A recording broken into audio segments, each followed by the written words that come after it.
দক্ষিণ এশিয়ার সেরা দলকে জিততে দেয়নি বাংলাদেশ।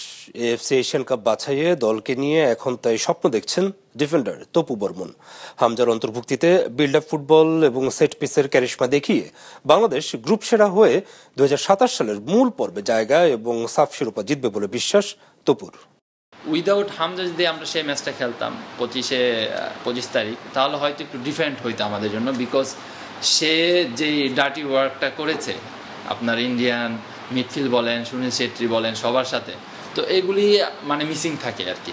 মানে এরকম হাই প্রেসিং, এরকম আপনার মানে স্পিড দিয়ে আপনার রিকভারি করা উইদাউট ফাউল।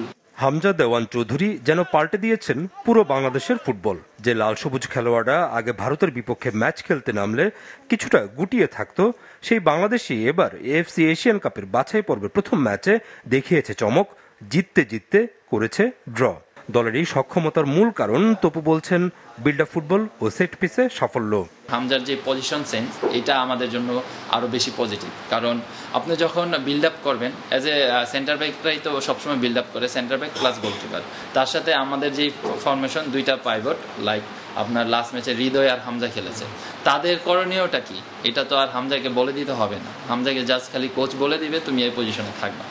তো এগুলি ব্যাপার আমাদের জন্য আরও সহজ হয়েছে এবং আমার মনে করি যে ভবিষ্যতে আরও সহজ হবে। যখন আমি মাঠ থেকে বের হয়ে যাই, হামজার উপর অনেক ডিপেন্ডেবল ছিল আমাদের টিম। সে যথেষ্ট পরিমাণে সাপোর্ট দিয়েছে, তার সাথে তারেক কাজী ছিল, যথেষ্ট পরিমাণ সাপোর্ট দিয়েছে।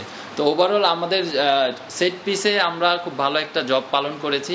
হামজা জাতীয় দলের অনুশীলনে ছিলেন মাত্র 5 দিন, তবে আগামীতে তাকে আরো বেশি সময় প্র্যাকটিসে পাওয়া গেলে তা দলের জন্য কার্যকরী হবে বলে জানান তপু। একটা প্লেয়ার আপনার 5 দিন 4 দিনে প্র্যাকটিসে আপনার এতটা হয় না, অ্যাডজাস্ট হয় না।